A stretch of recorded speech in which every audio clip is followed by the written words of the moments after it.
Então, olha que especial, né? Essa primeira aula que nós vamos compartilhar com vocês é sobre sabedoria. E no final dela você vai ver qual era o objetivo dessa aula, de aprender com Deus a sabedoria e o que usá-la. Uma das coisas, né? Vamos orar. Pai querido, muito obrigado, porque o Senhor é um Deus bom, misericordioso e amoroso. E supre, Pai, o seu povo de tudo que ele precisa, Pai.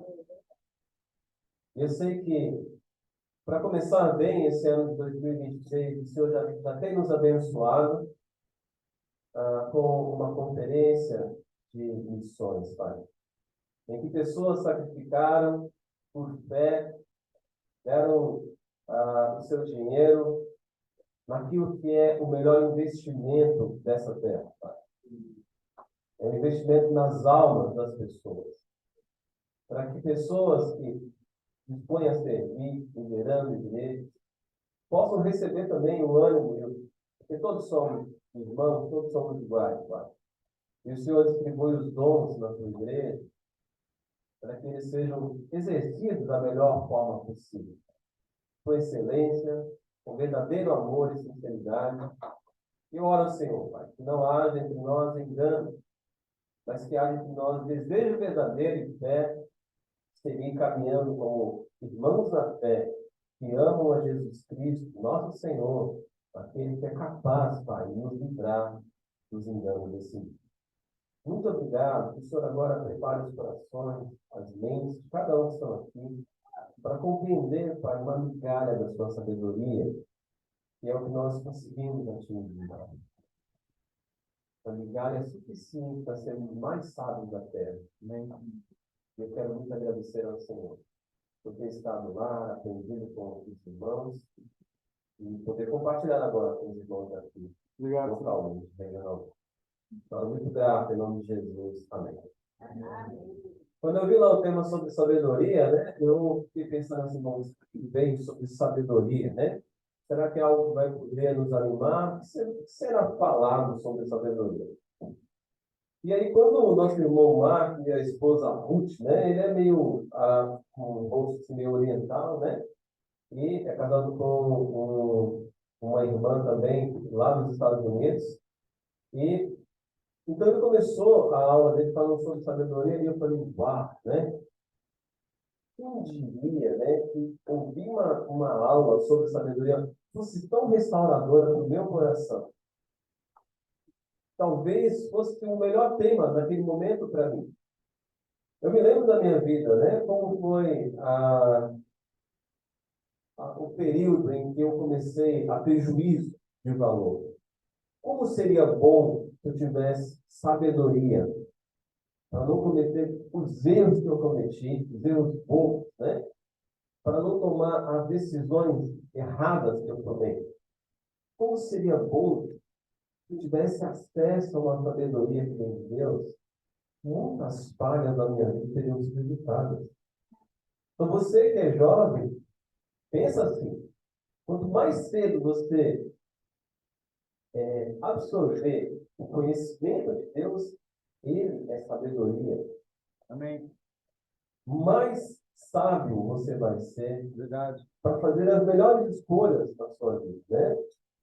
E nós, que já temos uma certa idade, eu digo para vocês, cuidado, né?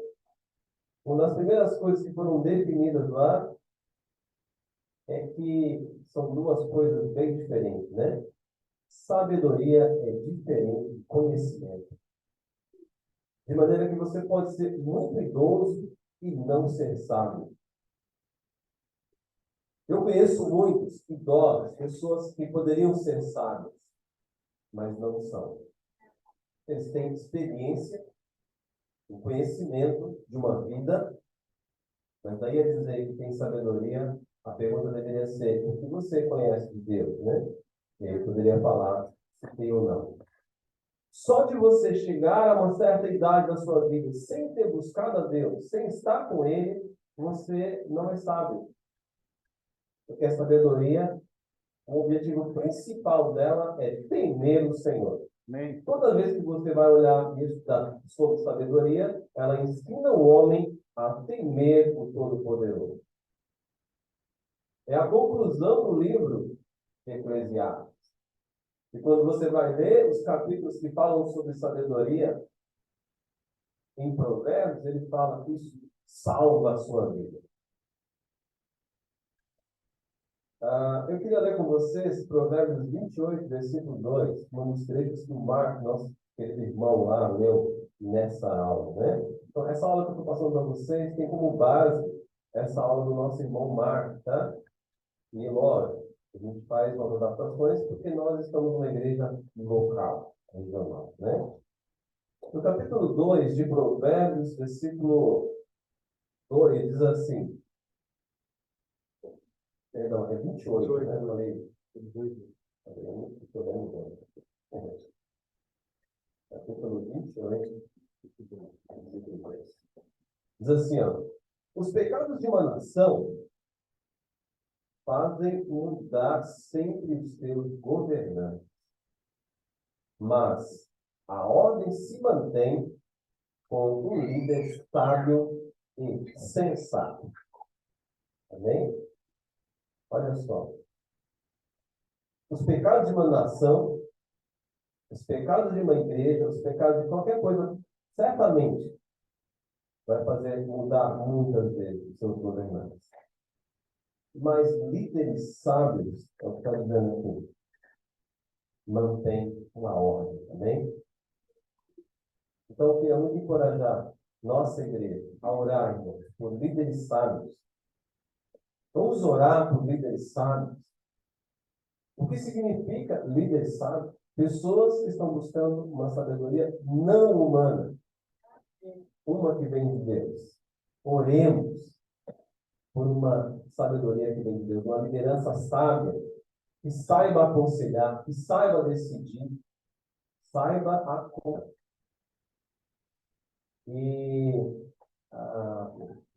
nós precisamos orar também por uma liderança aqui na nossa igreja, que tenha sabedoria. Amém? Amém. Oremos por isso, para que Deus nos dê liderança sábia. Amém? E também, só de falar, né, da diferença de sabedoria ser diferente do conhecimento, o conhecimento, ele amplia a sabedoria. Quando as coisas ensinadas por mais, né? Se você tem buscado a Deus, tem adquirido a sabedoria de Deus, quando você conhece também, tem conhecimento, o que ele vai fazer? Ampliar a sua sabedoria. Então, sendo de Deus, sendo sábio, e sendo uma pessoa que estuda, você está ampliando a sabedoria. Porque você vai poder conversar com as pessoas desse mundo, das diversas necessidades de cada um, por exemplo. Mas o conhecimento nem pode ampliar a tolice. Se você não é sábio, é o contrário, né? O tolo também, quando tem bastante conhecimento, o conhecimento amplia a sua tolice. Ele falou lá de uma coisa bem curiosa. Ele falou assim, né? Que tinha um professor, o professor era PhD. E num dado momento ele foi falar de Deus, ele falou que Deus foi um ser criado pela cultura. E ele mencionou uma coisa que me chamou a atenção. Eu falei, uau, isso é verdade. Ele falou, este homem, PhD, foi desonesto. Não é só a falta de fé, é desonestidade. Compreende? É muito superior. É uma tolice ampliada pelo conhecimento. Eu já tive acesso e conversas, né, e ouvi muitas pessoas inteligentes que não são sábias, né? Eu tinha, por exemplo, um colega no trabalho que a gente tinha uma sala com 16 coordenadores sentados, cada um na sua cadeira. Coordenadores de 86 escolas do estado. E eu era um deles. E, no momento, eu ouvi, né, discutindo com uma supervisora. Mas, assim, uma discussão feia na sala. Ao ponto de se exaltarem, ele era grandão, né? Ele deu aquela intimidada nessa supervisora que ela estava aqui também enfrentando ele. E eu olhei aquilo e falei, uau, né? E era um dos caras mais inteligentes lá, e eu o admirava pela sua inteligência. Terminado esse evento, eu fui até ele, porque eu creio que é melhor usar a sabedoria de Deus, né? Falei assim para ele, pô, rapaz, como um colega de trabalho, você quer te ajudar, você acabou de ter uma situação bem constrangedora com uma das pessoas mais influentes desse lugar que você está trabalhando. Eu dou um conselho. Eu te recomendo ir até ela e pedir desculpa para ela pelo que você fez. Eu estava dizendo para ele em outras palavras, o seu emprego corre risco. Bastante, né? E aí, quem disse que ele foi lá se humilhar e pedir perdão? Porque ele foi realmente rude, foi desrespeitoso. Não foi, né? Falou lá, sabe aqueles que pedem perdão sem coração? Olha, desculpa por aquela situação lá, então, não deu outra, né? Foi demitido. Lá não é uma demissão como outra qualquer, ele perdeu a designação, que era um cargo de confiança. Foi cessado, ele teve que voltar para um trabalho onde ele trabalhava antes, né? O que foi menos pior, vamos dizer assim, né? Poderia ter sido até pior. Esse rapaz, sabe o que ele falava sobre Deus? Eu tentava evangelizá-lo de vez em quando. Falava, não, eu acredito em Deus, só que o Deus da nossa terra, ele é um Deus menor. Eu creio que no universo tem um Deus maior e que no nosso mundo tenha um Deus inferior. Então, posso falar uma coisa para você sobre inteligência e sobre as pessoas do nosso mundo, que isso pode incluir eu e você em alguns momentos?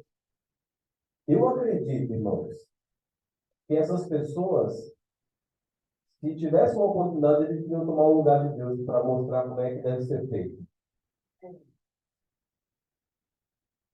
Para ensinar qual é o melhor caminho. Eles tomariam o lugar de Deus. Eu faria tudo com todo o meu saber. Eu acredito que se eu fizesse, se tivesse uma oportunidade, pessoal, quem quer tomar o lugar de Deus no mundo? Se milhões de mãos serão levantadas para fazer a sua justiça, né? Eu digo para vocês, alguém já pensou nisso antes? Alguém muito superior a eu e você. E você sabe muito bem, né? O mundo está exatamente como você o vê hoje, porque tem outra pessoa governando ele. Não é o Todo-Poderoso. Se você lê a Bíblia, você estuda, o mundo jaz sobre o poder e a influência de Satanás. Emprestado para eu e você aprender quem é que está falando a verdade. E aqueles que submeterem a Jesus Cristo conhecem a verdade aqui, já aqui, e que quando ele vier com o seu reino, não vai mais questionar. Eu já falei isso aqui com vocês sobre isso. Amém? Seguindo nossa aula, ele citou um trecho no livro de Salomão. Eu não vou botar o trecho aqui, não, mas é uma história bastante conhecida. Então, eu vou fazer um resumo dessa história para vocês, talvez não conheçam, lembrar. Duas mulheres tiveram um filho na mesma época. As duas, então, tinham um recém-nascido. Numa noite, uma delas dormiu sobre o bebê e o matou, né? Ela matou a criança porque a criança morreu afogada ali, né? Sem respirar. Ela, acordando, né? Viu aquela situação, entrou no desespero total. E o que ela fez? Trocou o bebê dela com o bebê da outra mulher, no desespero. E a outra mulher, ao acordar, viu um bebê morto ao seu lado, que não era o seu filho. Os inteligentes dessa época vão falar que pensariam como o Salomão pensou, né? Depois que ele pensou, antes não, né? E aí essas duas mulheres ficam desesperadas, porque a dona do filho fala, devolve o meu filho.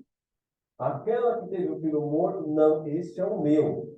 E quando a gente entra num desespero, numa situação, você pode às vezes até contar uma mentira para si mesmo, para que aquele mal tão terrível não te afete tanto. As duas estavam esclarecidas. Pensa assim, ó, se você olhar para as duas, você não vai saber quem está falando a verdade, mas nunca. Não vai saber. Uma, que é a mãe verdadeira, está desesperada que alguém roubou seu filho. Outra, que matou seu filho sem querer. E não tem mais razão de viver. Compreenda a situação. Chega as duas diante de você para você julgar. Uma está falando, não, é meu filho. A outra está falando, não, ela roubou de mim.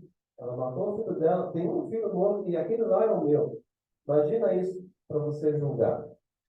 Uma das coisas que nosso irmão Marcos ensinou, ele falou assim, a sabedoria não era de Salomão, era de Deus. Fez dele fazer a pergunta certa. Porque quando você age com sabedoria, o coração é revelado. E quando o coração é revelado, a verdade aparece. Então ele falou assim, ó, bom, tá difícil de decidir aqui, né? Então eu tive uma ideia. Vamos fazer assim, ó. Chamou o soldado e falou assim, ó, corta a criança viva no meio, dá metade para essa mãe e dá metade para essa outra mãe. Corta no meio. E aí o soldado, né? A gente vê nos filmes, não tem essa cena na Bíblia, né? Mas a gente vê nos filmes o soldado levantando a espada para dividir a criança no meio.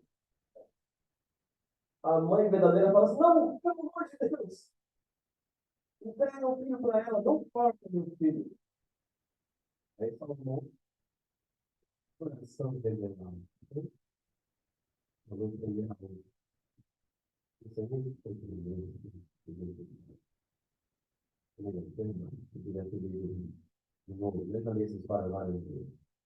Mas a sabedoria, ela vai fazer isso.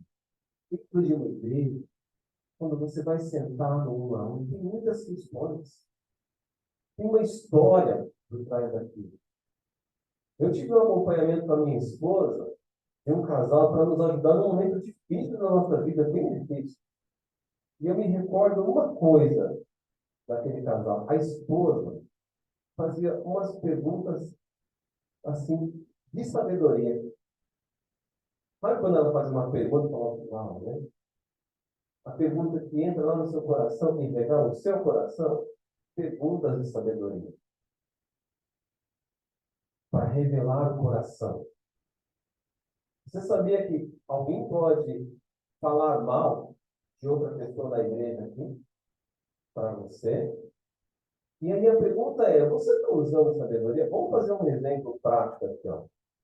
Vamos supor que um irmão que não está vindo na igreja, não está tendo relacionamento com Deus, não está servindo os outros, ele mal vem aqui, né, aos cultos, aí ele vem e fala uma coisa para você da igreja. Vou dizer uma coisa para você, se você acreditar nessa pessoa, imediatamente, vou dizer para você, não agiu com sabedoria, não foi sábio. Porque, às vezes, uma pergunta que você faz para a pessoa, por que você está falando isso? Você já vai ver o coração revelado. Sabe o que a Bíblia fala sobre os presbíteros? Fala que Paulo fala para Timóteo, ó, não aceite acusação contra um presbítero sem a presença de 2 ou 3 testemunhas. Não aceite. Porque são pessoas que estão expostas, né? E análoga a essa, são os diáconos da igreja, que Campinas já tem, são a liderança da igreja. Sabe o que eu faço? Se algum de vocês viessem falar alguma coisa ruim para mim, por exemplo, do Claudinei, qual que é o princípio envolvido aí? Se você viesse sozinho falar comigo sobre isso, não é que eu desacreditaria naquilo que a pessoa está falando. Eu olharia para o meu irmão Claudinei, que está perseverando, está batalhando na fé, eu daria a ele um negócio chamado benefício da dúvida. Deixa eu verificar melhor isso. Sabedoria, ela é superior, uma luz superior, como a gente viu lá no convite, tá bem? Então, para lidar com questões entre nós, precisam ser lidadas, mas com sabedoria. Com sabedoria. Porque vai ser resolvido. Deus é bom, Deus é justo. Verdade. A gente não pode ficar ansioso querendo que a nossa causa seja resolvida à força, né? Com sabedoria. Tá bem? Mas incrível isso, né? Com sabedoria, você não pode ir na pessoa que está mal. Tem que ir quem está bem, e que talvez a sabedoria esteja ali. A pessoa que não está bem, você pode fazer perguntas que o coração é revelado. Uma coisa também que eu me lembro, eu estava trabalhando numa casa, morando na casa do meu irmão e da minha cunhada, e tinha uma moça trabalhando lá. E eu tinha sido demitido de uma empresa de revistas, né, de embalagem de revista, e eu recebi um dinheiro, me lembro até hoje, acho que foi R$ 750. Era uma grana, o salário mínimo era 280, para ter uma referência, né? Aí eu peguei esses R$ 750, coloquei no meu guarda-roupa, assim, um montinho atrás do outro, naquela porta, assim, de cima, né? E todo dia eu ia lá e contava esse dinheiro, né? Porque tinha 16 anos, 19 anos de idade, e eu tinha esse hábito de ficar contando meu dinheiro. E aí, tinha esse hábito. Aí o que aconteceu? No dado momento, eu percebi que sumiu alguma coisa. Eu falei, nossa, será que eu usei? Jovem, né? Meio distraído. Falei, nossa, será que aconteceu uma parte? Eu achei que sumiu. Aí, no outro dia, pareceu que tinha sumido de novo outra parte. E tinha uma empregada nessa casa, né? Uma moça que ficava a semana toda lá. E aí, um belo dia, eu falei assim, eu falei com a minha cunhada, né? Eu falei assim, olha, o dinheiro não lá. E ela falou, ih, será que é a fulana? Bom, resumindo, eu fiz um plano, eu disse para ela que eu ia sair da casa, e na verdade eu fiquei lá embaixo, né? E aí, essa empregada, ela rapidamente saiu por uma porta que nós não utilizávamos naquela casa. Era a porta ali da frente. Entrava por um corredor e ela saiu por essa porta, foi para a casa dela e depois voltou. E eu subi, quando eu vi, estava faltando R$ 50. Qual foi a minha conclusão? Essa moça estava roubando o dinheiro. Aí eu falei isso para minha cunhada, para meu irmão, que morava lá. E lá vai todo mundo na direção dessa moça no final da tarde, e nós fomos conversar com ela. Olha, fulano, o André, eu estou com a história toda, né? Estou assumindo dinheiro lá do André. Foi você, né? Essa moça entrou num desespero tão grande, e ela falava com tanta veemência que não tinha sido ela, que lá ela descia. Mas descia. Qual foi a conclusão do André? Eu fiquei sem saber o que aconteceu. Até hoje eu não sei. Entende? Talvez se eu tivesse feito uma pergunta sábia, talvez tivesse sido revelado. Ao invés de acusar, você que roubou, tivesse feito uma pergunta sábia, talvez. Então, com 19 anos, eis aqui uma pessoa que não tinha sabedoria ainda. Né? Hoje, eu posso dizer para vocês, toda a sabedoria que tem em mim é aquilo que eu tenho buscado de Deus. E eu sinto muita falta ainda dela. Muito. Às vezes, alguns de vocês vêm fazer perguntas para mim, pedindo minha opinião, e eu fico assim, meu Deus, que eu falo. Em todos os tempos de discipulado que eu tive com vocês aqui da igreja, quando alguém me pede ou fala alguma coisa, a minha cabeça fica ali, sem saber o que falar, mas em oração constante. Eu falo, mas o que você acha disso? Falar com Deus, me ajuda aqui a aconselhar esse irmão, essa irmã, sobre isso. é uma oração constante pedindo a Deus por sabedoria. E todos esses conselhos, na minha cabeça, se eu não encontrar uma escritura que vai me ajudar a aconselhar, eu não falar, irmão, não sei falar para você. Eu já fiz isso já. Irmão, vamos orar. Não sei, eu não tenho essa sabedoria ainda. Falta eu ler esse trecho da Bíblia para poder te aconselhar. Amém? Eu queria ler mais um trecho de Jó. E essa Priscila mandou lá no grupo, Jó 12, versículo 13. Nessa escritura, eu li há um tempo atrás, quando eu li Jó, né? Tem um sábio lá chamado Eliú, não faz parte dos três, tá? Ele é um quarto sábio, e esse é aprovado por Deus. E uma coisa que ele fala, dá uma olhadinha no capítulo,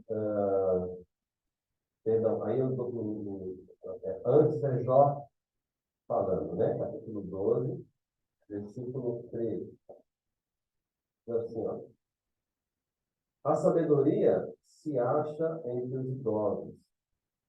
A vida longa traz entendimento. É uma pergunta, perdão, nem falou bem. É uma pergunta, né? A sabedoria se acha entre os idosos?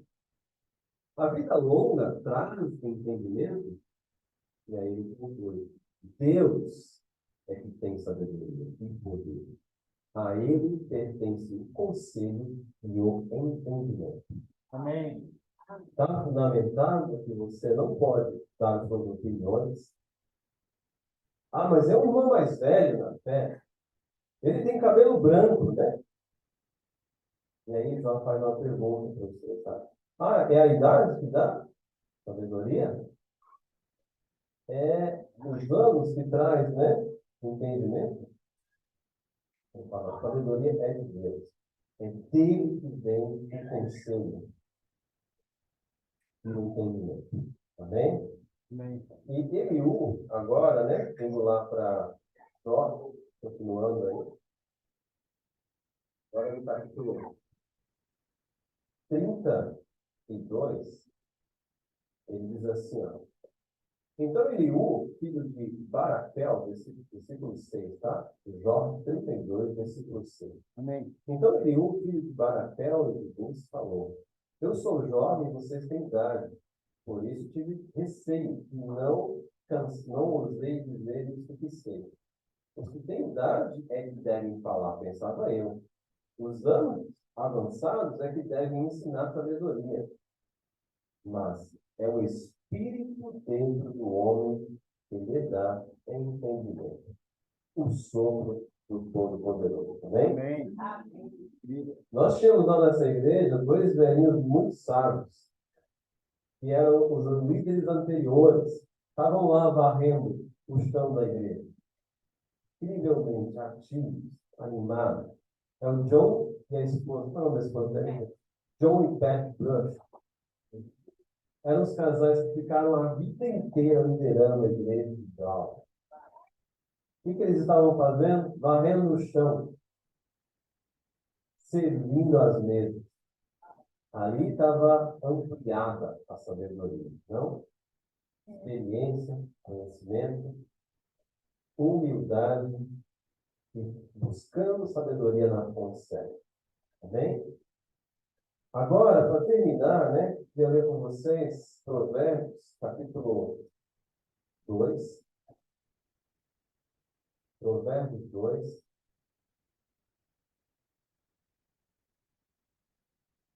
E vamos ver.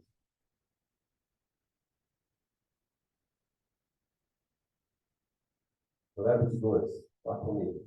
Meu filho, se você aceitar as minhas palavras e guardar no coração os meus mandamentos, se der ouvidos à sabedoria e inclinar o coração para o discernimento, se clamar por entendimento e por discernimento estar bem alto, se procurar a sabedoria como se procura a prata e buscá-la como quem busca um tesouro escondido, então você entenderá o que é temer o Senhor e achará o conhecimento de Deus. Amém? Amém. Você precisa de mais motivo do que esse?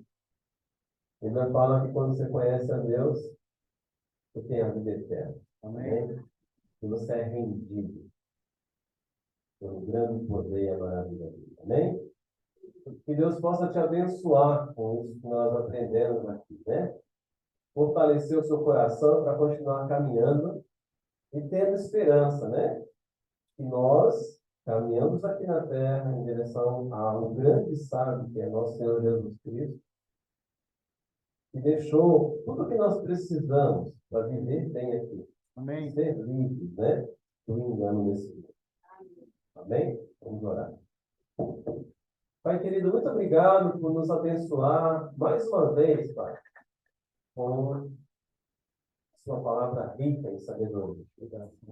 Na verdade, Pai, acabamos de ver que somente o Senhor tem sabedoria. E nós temos vida, Pai, às vezes sobrevida, alguma inteligência que o Senhor nos deu também, mas estamos rendidos, Pai, e convictos que verdadeira sabedoria só vem do Senhor. Somente o Espírito Santo pode nos dar sabedoria. E a minha oração, Pai, é que cada irmão querido aqui, tanto os mais velhos quanto os mais jovens, Pai, todos nós, possamos compreender que, se ainda não estamos buscando ao Senhor verdadeiramente, Pai, se ainda estamos titubeando em cima do muro, é porque não há sabedoria em nós e precisamos buscar, Pai.